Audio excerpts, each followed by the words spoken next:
speaking with William Tiberius Shatner. Oh my gosh. Thank you for the years of entertainment. You're welcome. Speaking, a question that kind of speaks to those years. I understand you were a understudy for Christopher Plummer. That's true. What was it like then getting to work with him in a more equal way for Undiscovered? In the Undiscovered Country, yeah. It was great because being an understudy is a very inferior position. Chris Plummer, talking about Gonzo Ballet, I then proceeded to make another documentary called The Captains. And I went out, I went to Toronto, I went to Montreal, I went to London, I went to New York, I went to Princeton, and then ended up in Los Angeles. And what I was doing was interviewing all the captains and doing an in-depth interview of all of them, trying to find things that were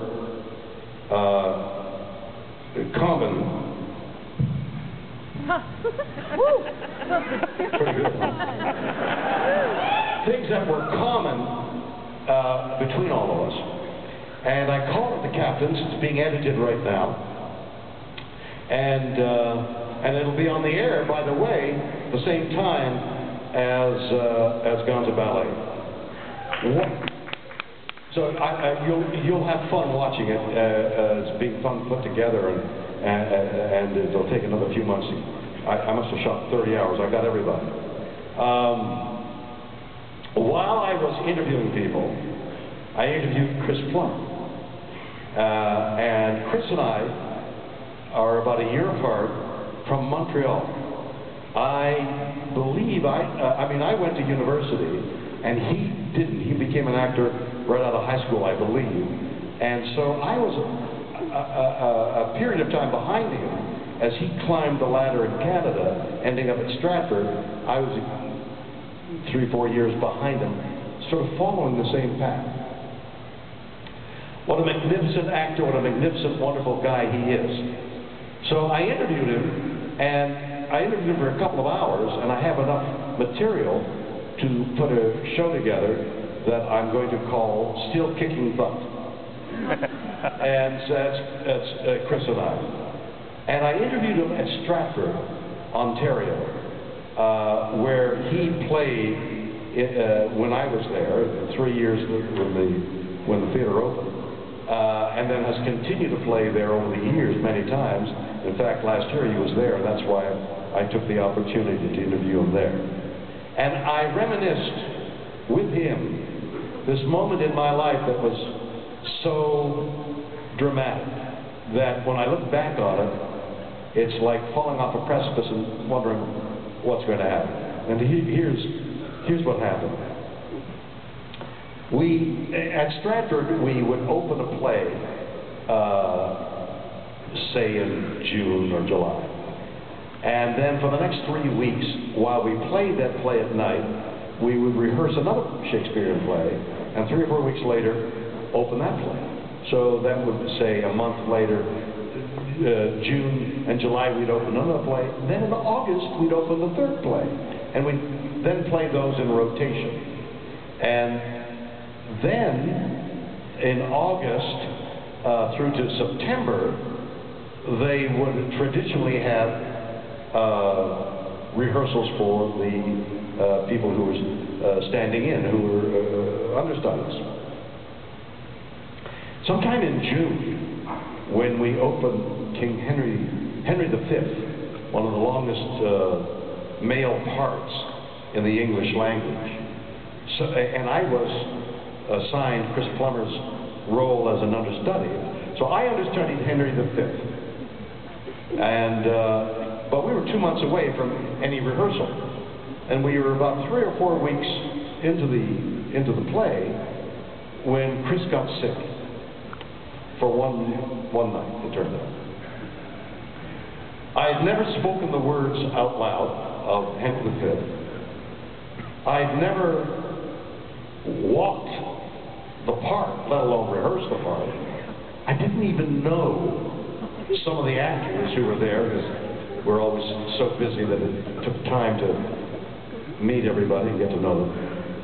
And somebody comes running up to me, somebody in management comes running up to me that afternoon and says, Chris Plummer is ill. Can you go on tonight in Henry V? Are you kidding me?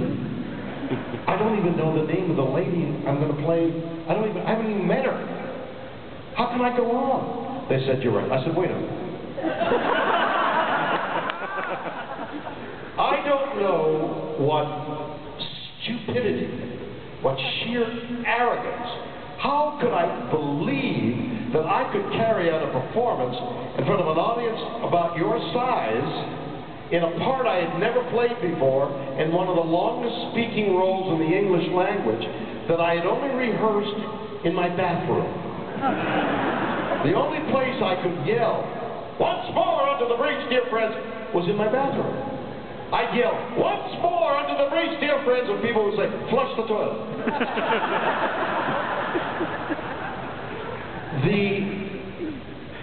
The ignorance was really what it was, on my part, was astonishing.